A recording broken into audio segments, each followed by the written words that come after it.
Welcome back to You Heard It Here with Dr. Gary. This is Earwax Removal Vlog number 97.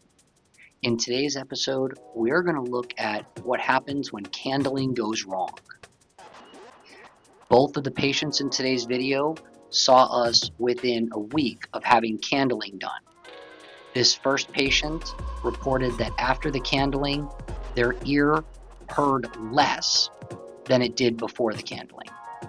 As we're looking in this ear, you can clearly see that candling was not effective in removing the wax from this patient's ear. In fact, it likely warmed the wax up and caused it to be even more tightly impacted on this side than it was prior to the candling procedure.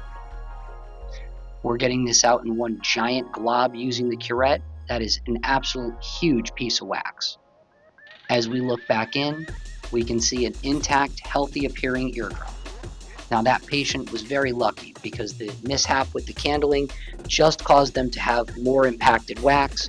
Nothing actually went down to or on the eardrum, and no major issues were had. Obviously, it's an inconvenience if the patient wasn't hearing as well, but that's an inconvenience and easily remedied. After the first ear and hearing worse, they decided to skip the procedure on this side. So you're noticing that the wax is a completely different color and texture. It's coming apart, it's more loosely packed, and it's quite a bit more moist in the ear itself. The patient is currently reporting reduced hearing on this side, and as we use the curette to open this ear canal up and get the wax away from the ear canal wall, at some point we're able to see the eardrum, and all of a sudden the patient's hearing gets much louder. There it is, right there. There's the corner of the eardrum, and this is the point at which the patient reported hearing much more clearly. If you like these wax removal videos, please take a moment to like and subscribe. It really does help with the YouTube algorithm and helps to keep me focused on getting these videos turned out for entertainment and education purposes. Now, as an audiologist, I absolutely do not recommend candling.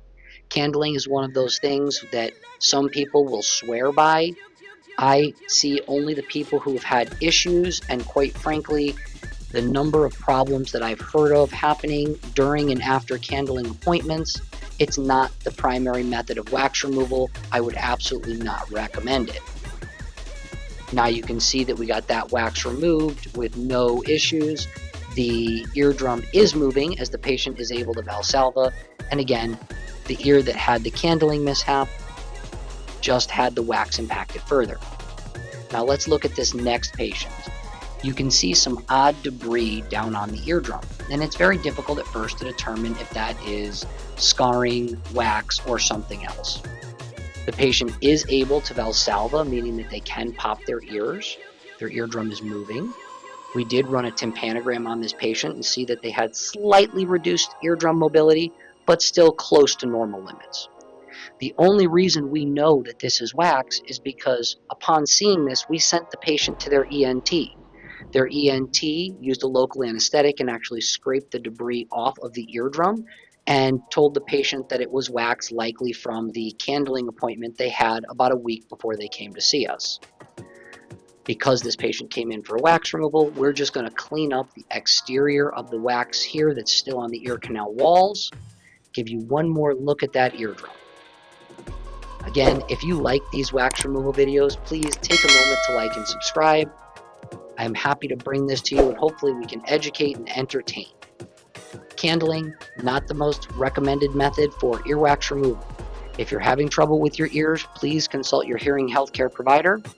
I look forward to seeing you in the next video.